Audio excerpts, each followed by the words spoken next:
तेरी रहमतों के नाम पर जहमतों ने शहर के जर्रे जर्रे को बेगाना बना दिया। शहर के बावड़ी गेट स्थित एक इलाके पर जहां वर्षों से सरकारी ज़मीन का दावा होता था, अब अवांछित तत्वों ने कब्जा जमा लिया है। कागज़ कहां से आए, रजिस्ट्री कैसे हुई, यह बड़ा मामला है। भिवानी शहर में फ़िलहाल ज़मीन घोटाले में भूमाफिया पूरी तरह धंसे हुए हैं।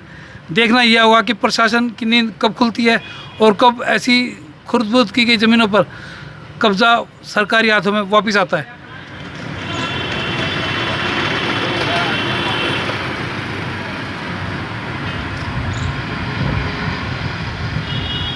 देखो सर, सबसे पहले तो मैं आपका धन्यवाद देता हूं कि जो आपने ईमानदारी से ये जनहित का मुद्दा उठाया है। सबसे पहले जी, मेरी उम्र भी कम से कम 45 ईयर है जी। और उससे पहले भी मेरे बाप दादा, हमारे बुज़ुर्ग यहाँ रहते थे। हमें देखे हुआ है कि यहाँ पे बहुत बड़ा शौचालय होता था, और शौचालय भी एक नहीं दो होते थे। एक तो लेडीज़ों का होता था, एक पुरुषों का होता था। महिलाओं का इस तरफ गेट था और पुरुषों का उस साइड, जो पीपल की साइड है उस साइड गेट हुआ करता। तो ये 2 शौचालय हुआ करते पुराने समय में, जो हम बचपन से देखते आए हैं। लेकिन अब पता नहीं कहाँ से ये कुछ कागज़ वगैरह कहाँ से ले आए और इन्होंने यहाँ पे 4 दीवारी खींच ली। लेकिन यहाँ पे नगर परिषद ने तो पार्क के लिए जगह साफ़ सफाई की थी, भी यहाँ पार्क बनाएंगे, जो आम सार्वजनिक लोगों के लिए भलाई का कार्य था। लेकिन ये कुछ ऐसे तत्व है जो कहीं न कहीं पता नहीं कहाँ से कागज़ बना देते हैं, मिली भगत करके अपनी ज़मीन पे कब्जा कर लिया इन लोगों ने। तो जोगिंदर जी, ये सरकारी ज़मीन है आपके हिसाब? हाँ, सरकारी है सर। अच्छा जी। आज से थोड़ी ना, कम से कम ये 70-80 साल पहले के बना हुआ है, 60-70 साल। अगर ईमानदारी से अगर जिला उपायुक्त महोदय डीसी साहब ईमानदारी से अगर इसका सजरा निकलवा जाए ज़मीन का और उस पर पैमाइश कराई जाए तो पता लग जाएगा, दूध का दूध और पानी का पानी हो जाएगा। भिवानी में आज भी सजरा मौजूद है। आज जब ये तोड़ा गया उससे पहले भी इसमें वो था, शौचालय था। एक शौचालय नहीं, 2 शौचालय थे, और इसके साथ में एक और बीड़ी सी गली लगाया करती, वो कम से कम 8-10 फुट की थी। इसके साथ में उसका रास्ता उस साइड जाके टर्न होके खुला करता। तेलीवाड़े में वो भी इन लोगों ने कब्जा कर लिया। सभी लोगों ने प्लाट के अंदर वो 10-10 फुट की जो गली थी वो शामिल करके आपके प्लाट बढ़ा लिए। जोगिंदर जी, ये कितनी जगह हुई आपके हिसाब से? ये सर देख, जगह का तो मैं कह नहीं सकता सर, पैमाइश नहीं की हुई। लेकिन सर देखा जाए तो सर 500-700 तो है ही सर, इतनी तो है ही सर, ज़्यादा बेशक हो सर, इसके कुछ कह नहीं सकते। तो इलाके के लोगों ने इसको तो कोई मांग नहीं उठाई प्रशासन से? देखो सर, इलाके के लोग 1-2 बार मिले भी डीसी साहब से, और भी मिले हैं, चौकी थाने में भी गए हैं। लेकिन सर ये कुछ दबंग टाइप के लोग होते हैं, इनकी ऊपर तक सेटिंग होती है, कैसे क्या करते हैं, कहाँ से कागज़ बनवाए हैं।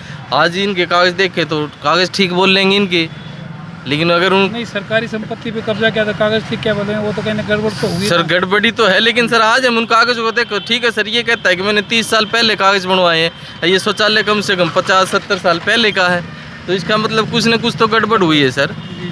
अगर ईमानदारी से इसका सजरा वगैरह कटवा के इसकी पैमाइश कराया जाए तो दूध का दूध और पानी का पानी हो जाएगा। तो फिलहाल ये ज़मीन किन लोगों ने खरीदी हुई है? सर खरीदी तो सर कोई सुरेश पंडित जी है सर, मैं बाई उसे फेस तो जानता नहीं सर। पास भी रहे हैं। तो ये जो जगह थी इसका पहले क्या स्वरूप था, अब किसने कब्जा किया है? ऐसा है जी, कब्जा तो पहले तो अपने ज़मीन जो है ये नगर परिषद की या सामलाती कोई भी ज़मीन है ये, लेकिन इसका मालिक आज तक कोई नहीं था ना, सिर्फ नगर परिषद से अलावा कोई मालिक नहीं था। जब भी इसमें ये पहले अच्छा था, हमारे बचपन में जी हम वो देखते आए, फिर हम बड़े हुए, फिर गवर्नमेंट ने, सरकार ने ये लैट्रिन बनवा दी आम पब्लिक के लिए। इसके पास जो ज़मीन पड़ी थी, जो आज ये लोग कब्जा कर रहे हैं, ये सारी सरकार की ज़मीन है और नगर परिषद की ज़मीन है। पीछे से चाहे राजपूतों की हो या करीब यहाँ इलाके में राजपूतों की ज़मीन है, वो कोई चले गए, कोई किधर चले गया। उसके बाद ये अब कब्जाधारी आ गए, 3-4 साल से कब्जाधारी आ गए है। कभी कोई कागज़ बनवा लेता है, कभी कोई कागज़ बनवाता है। आपको एक उदाहरण मैं और दूँ, जी इस रोड से परली तरफ हमारी दादी सती माता का नाम से एक मंदिर है छोटा, जी जिसमें हमारा चमार समाज का एक कुआं होया करता। बराबर में कुआं है अपने वाल्मीकि समाज का, बीच में जोड़ था। ये सारी ठोले की ज़मीन थी। इधर भी ये ठोले की ज़मीन, राजपूतों की ज़मीन थी। ठोले वाले ने हमारे को वह ज़मीन दान करी थी दादी माता के नाम से, कुएं के नाम से। अब कोई तो उस पर भी कोई कभी कोई कागज़ लेके आ जाता है, कभी यूनिट बनवा दी। अब किसने बनवाई है? मैं पीछे ने 6 महीने पहले घनश्याम जी से मिला, यहाँ के MLA जी से। मैंने सारी वो चीज़ बताई, उसने मेरे को ATM से मुलाकात करवाई। ATM साहब से मैंने प्रार्थना करी, मगा जी ये बात है। जब SDM ने उस टाइम ये 5-6 महीने पहले कौन सेक्रेटरी था, उस सेक्रेटरी साहब को बुलाया और ने बोला ये यूनिट कैसे बनी। भाई मैं तो कहता हूँ कोई काम कमेटी का जब तो होता है, कागज़ को नहीं, आदमी नहीं है, टाइम नहीं है, और 5 दिन में यूनिट कैसे बन गई है।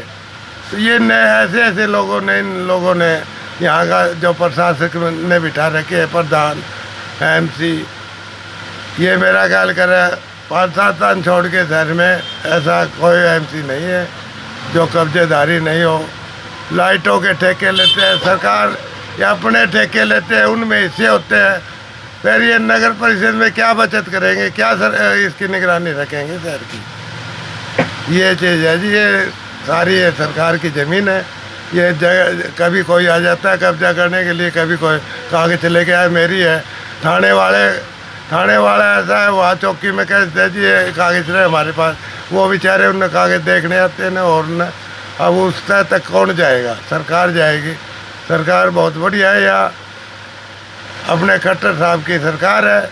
खट्टर साहब ईमानदार आदमी है, सरकार बहुत ईमानदार है। लेकिन यहाँ ऊपर वाले हैं जो सरकार के बंदे हैं, मेरा ख्याल करे ये बड़े बेईमान हैं। ये जैसे यहाँ प्रधान लगा लो, ये और लगा लो, उसके सहयोगी सारे सरकार को चूस खाते हैं। पीएम सर, आप करेंगे सरकार और मुख्यमंत्री ईमानदार है, हाँ जी। तो जो लोग गुनाहगार हैं उनको आज तक सजा क्यों नहीं मिली? सजा इसलिए नहीं मिली जो नीचे बैठे अफसर। अब बेचारे मुख्यमंत्री क्या करेगा, यहाँ का विधायक क्या करे, ये और बैठे हैं जो अफसरों से मिली मालकिन है, ये ओल सोल करते हैं, ये ज़मीनें और ये ऐसे खाते हैं। अब वहाँ तक तो पता भी नहीं लगता, ये तो जमा घोटाला हो जाता है, ऊपर आता है, लोगों में चर्चा हो जाती है, जब जाके न ये सरकार के पास सूचना पहुँचती है। फिर सरकार बेचारी एक्शन तो लेती है, लेकिन एक्शन का मेरा ख्याल करे मुश्किल है कोई वो होगा आने वाले में। मैं तो अपनी ज़िंदगी में देखा, मैं 4 बारी पार्षद बना और इसका वाइस चेयरमैन रह लिया मैं एक योजना।